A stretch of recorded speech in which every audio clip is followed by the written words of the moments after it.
Continuation on sound roll 24, camera roll 42? yes. Camera roll 42, take 1, show 3, interview with Munoz.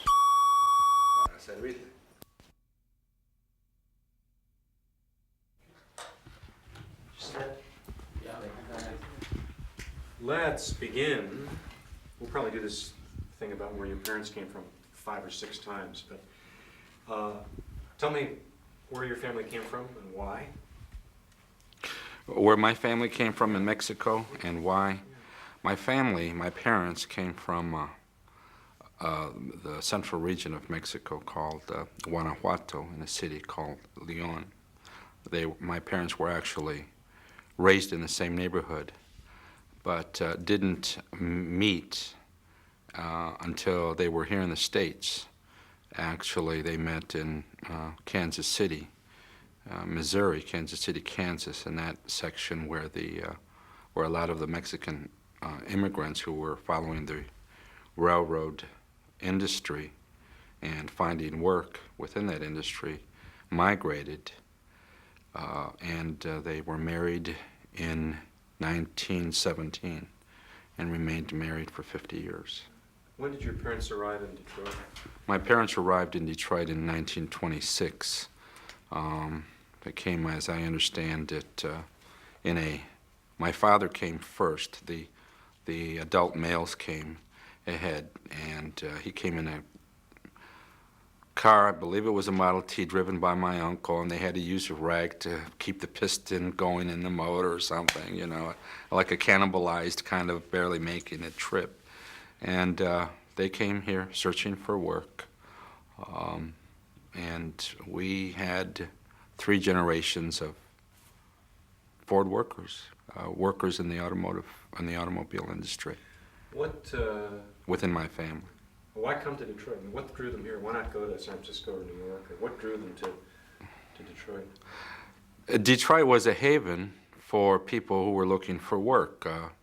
As I mentioned, or I've indicated before, Michigan, people came to Michigan to follow both the railroad industry, the automobile industry when the $5 a day wage was drawing people here, and the sugar beet industry because of the agricultural work that people were able to find here in Detroit seasonally, here in the Michigan area.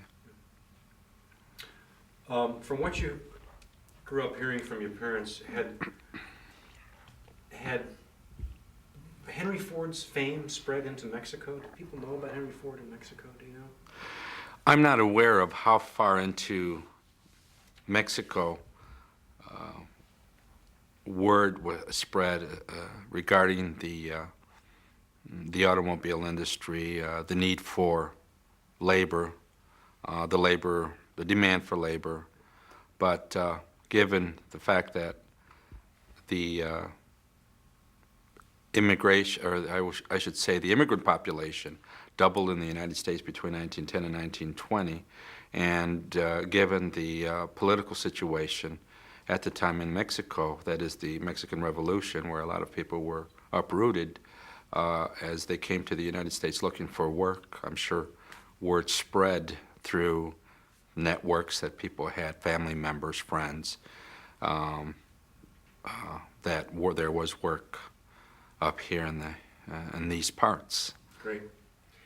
I'm going to have you, it's fine to repeat stuff, by the way. I'll ask you questions. You Okay. be telling me stuff that you've already told me. I know the footage in the editing. Yeah, we'll just use one or the other. What were the conditions in Mexico at the time your parents and others were leaving to come to this country? What was it that made it why leave Mexico? As I was told, as I've read, as I understand it, as I know it, there was a lot of upheaval in Mexico. As I mentioned, there was a revolution going on. The regime of Porfirio Diaz was about to be, or was being toppled. People were leaving in droves, going to places like, as we know, Texas, other parts of the Southwest. I remember my father, for example, as an only son who wanted to join Pancho Villa's troops, forces, and because he was an only son, his father decided to bring him to the United States, and they both found work in El Paso, Texas, working the railroads. I remember my father showing me, for example, his first pay stub from his wages that he received working in Texas, and it was dated 1915. I'm going to have you repeat and combine some stuff Sure. in sort of one statement. Wove it. That your father or your parents, either way, left Mexico and via Kansas City arrived in Detroit in a Model T Right. in 1926. Yes. Just those ideas, can we do that in sort of one sentence? Well, okay, my parents left Mexico at different times because there's also that story about my mother's family, how she came to Mexico, how she came to New Mexico from Mexico on top of a railroad car. Her mother and 4 daughters, including my 96-year-old aunt, who I've talked with you about. But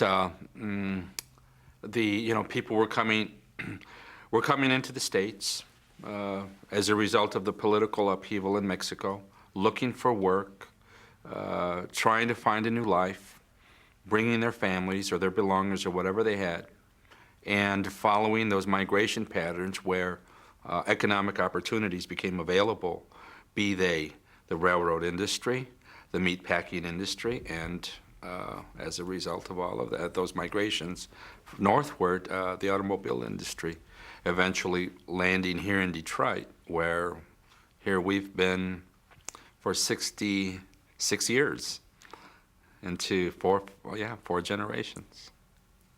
Great. Maybe say one sentence that I can tack on the beginning of that. Both your parents arrived at the same time here together, right? Was that in Detroit?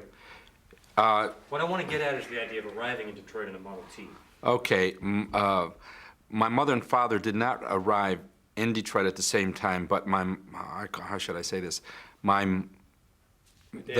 immediate family, my father and my mother's brother, so it was my uncle. Okay, they were family members. The male members of the family arrived in Detroit in a Model T, looking for work. In both the automobile industry and the railroad industry. Okay, good. Actually, cut. Hold on one second. Get a battery.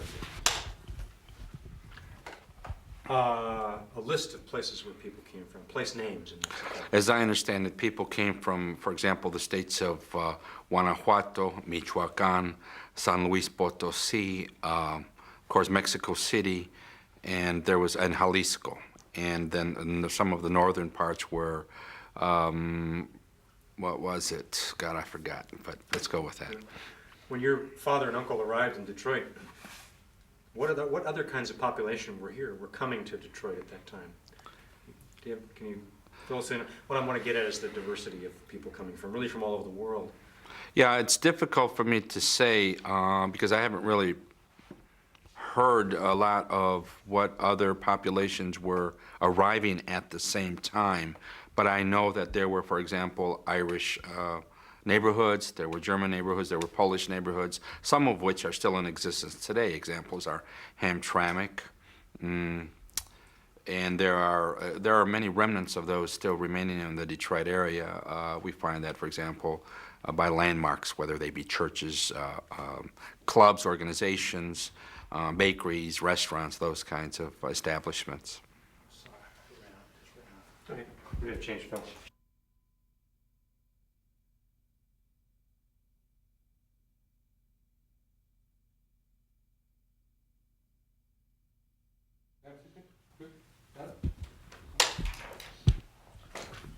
Where were we? Explain to me about this colony coming together, this community. The Mexican community in Detroit came together, as I understand it, in the early 20s in what is today known as Greektown, and it seemed, the colonies, the communities seemed to center around the church. At that time it was St. Mary's, and then as the community grew bigger, as the population increased during the 20s, the migration pattern came west. There was a church named Our Lady of Guadalupe that was reported to have been built by the people themselves. But after the Depression came, and after the repatriation took place, and a lot of people were deported, the other word for repatriation, deportation, a lot of what started to be, what were the beginnings of the Mexican community started crumbling, and it had to be reestablished after the Depression and during the Depression, because those who continued to stay did what they could to maintain their sense of community, their sense of history and heritage. What happened in 1931 in the Depression with the repatriations? Explain that to someone who doesn't know anything about Detroit or doesn't know anything about this community. Because of the impact of the economic depression in the Detroit area and all of the, the bank closings, the economic downturn, and the variables that always impact on economic conditions, the Mexican community in the Detroit area was significantly affected by that because, for example, the Detroit Welfare Department refused to maintain or provide any kind of subsistence for anyone who was foreign-born. And since there were many, for example, Mexicans in the Detroit area, in Detroit, who were from Mexico originally, these people were sometimes coerced, intimidated into returning to Mexico. And so we had what was called the repatriation. It had a significant effect on the community itself. Many people left. The impact was felt for many years afterward. Efforts that were begun were never really fully recovered, like the church I was talking about. And those who stayed had to rebuild, just as many people did because of the Depression of the early 30s.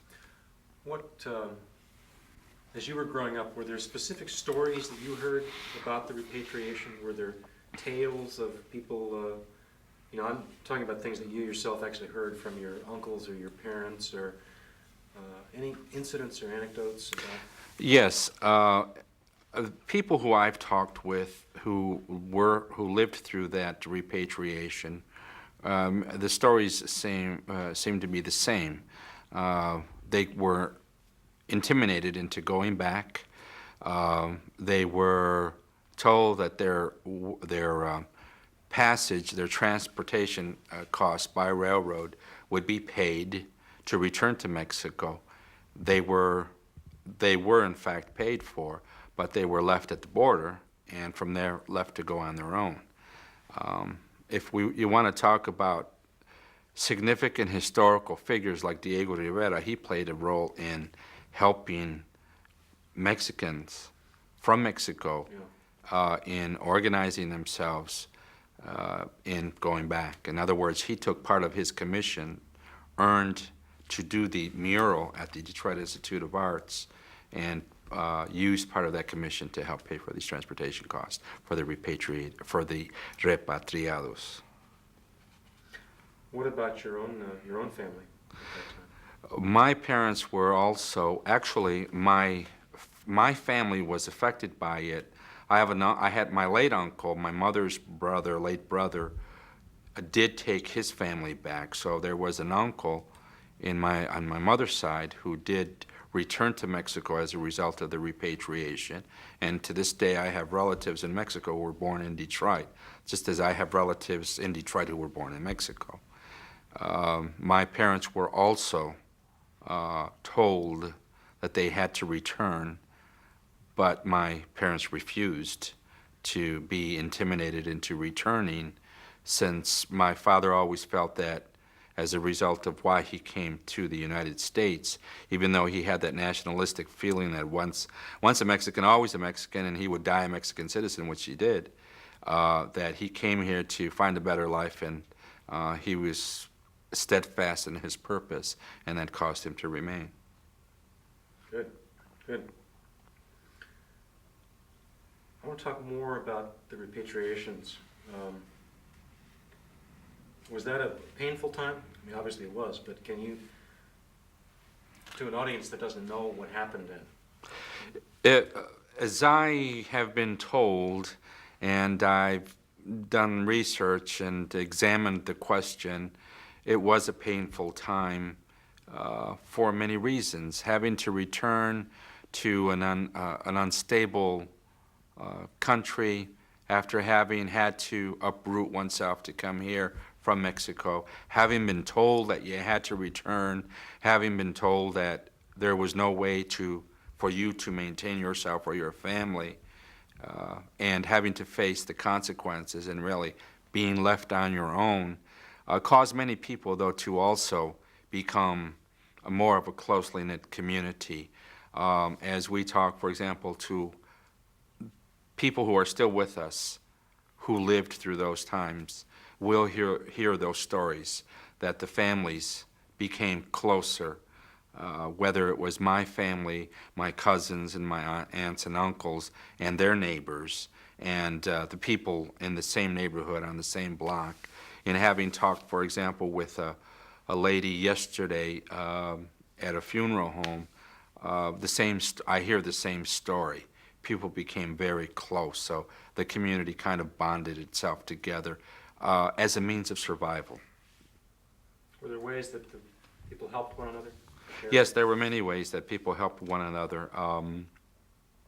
Sharing the resources, their living conditions, their quarters. They took pride in celebrations, parades, national holidays, and give me a list of some of those national holidays, those festivals that are distinctly Mexican that I would have bumped into if I'd been in that. And the food also, man. We're really trying to get a sense of these different kinds of national communities that are in Detroit. Yeah. What are some of those holidays that would have been celebrated in the community? Well, the national holidays that were and still are celebrated in the community are, for example, the Cinco de Mayo and the Mexican Independence Day, the 16th of September. As I said, whether it was my parents or part of the community, there's been that strong sense of nationalism that has kept that pride in the people of, who we are, where we're from, what we're about, and be that we are near the Canadian border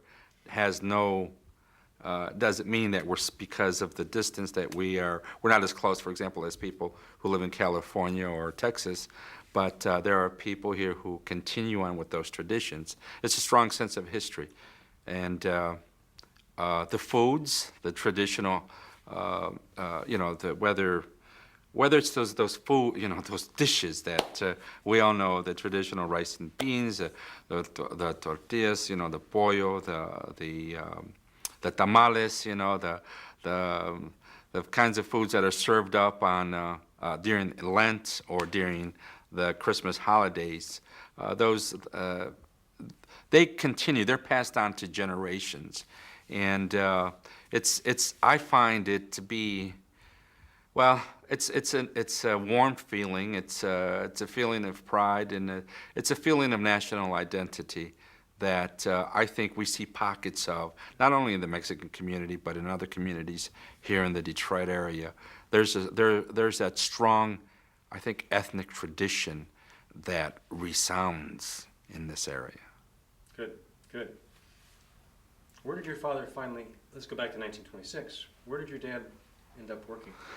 My father ended up working in the Rouge plant before the unions came, and as he related to me, people like Thomas Edison and Henry Ford were friends and associates and partners, if you will. And I remember him telling me that he had seen both men in the plant when he was working there.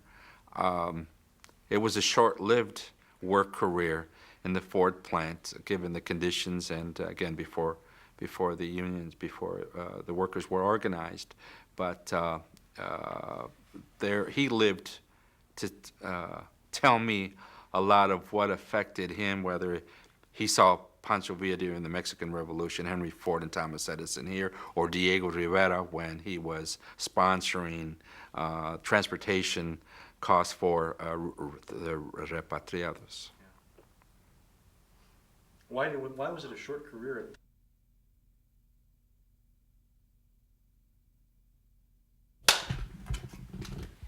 People who came from Mexico, your parents' generation, what kind of people were those? Were those farmers? Were they industrial workers? Were they, what sort of folks were those that came to Detroit? When they arrived here, what sort of people were they?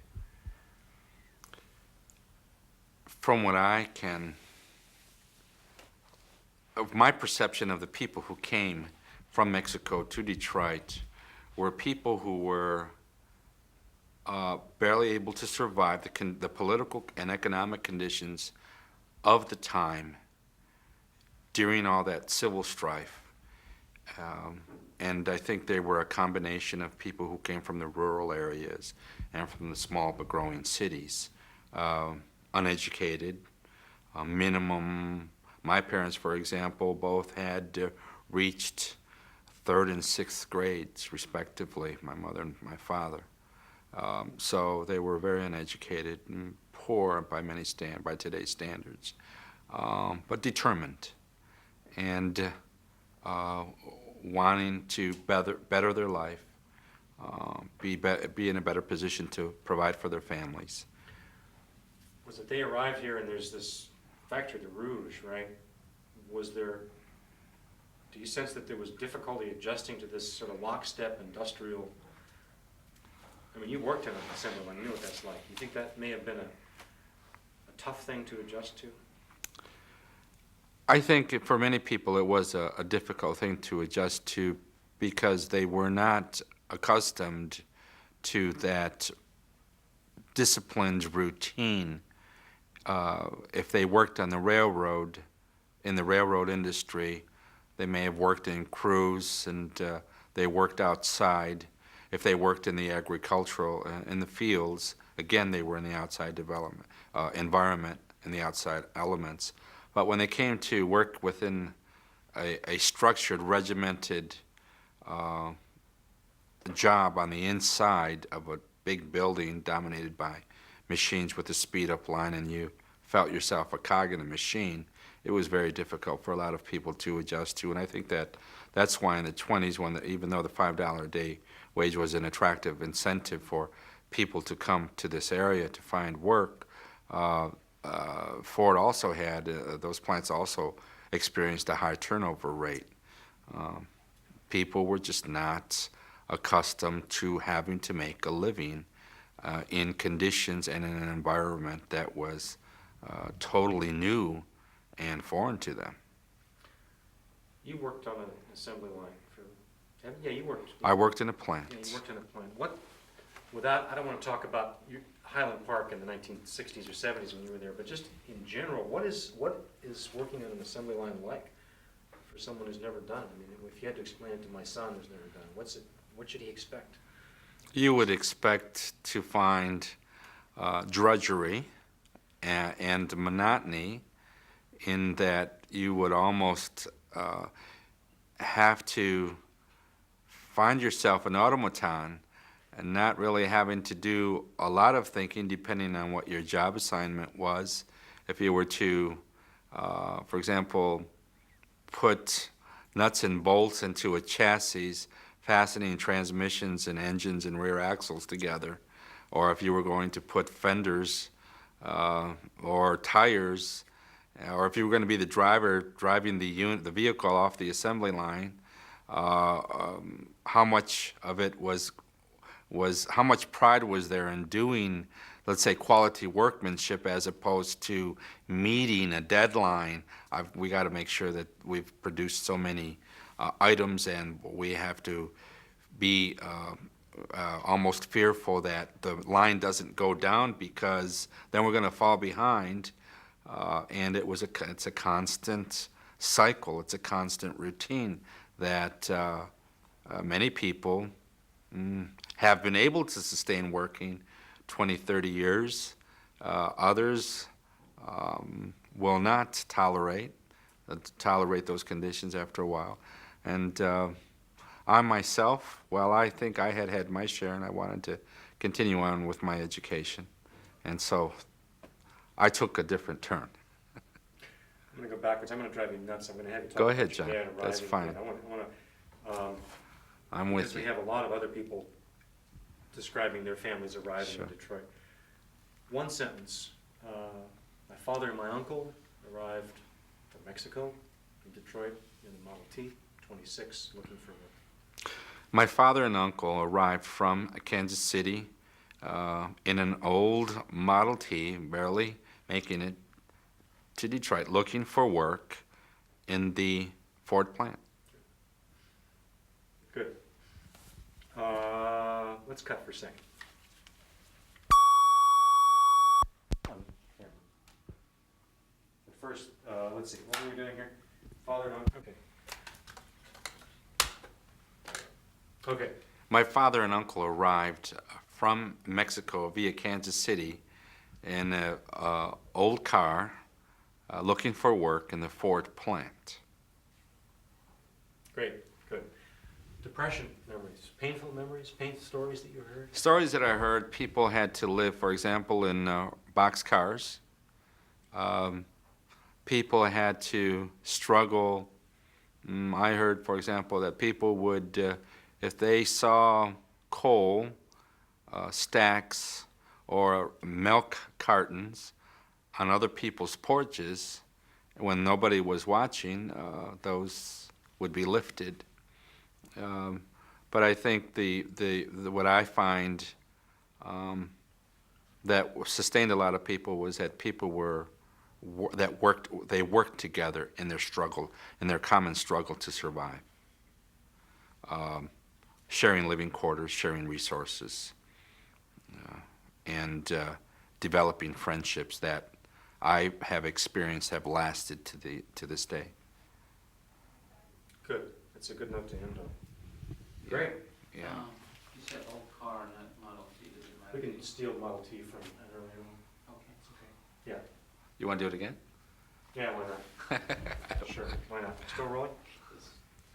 Mexico, came father and uncle from Mexico in a Model T in 1926. My father and uncle arrived in Detroit in 1926 from Mexico via Kansas City in a Model T. Good. Is that Great. that's what you were looking for? Perfect, yeah.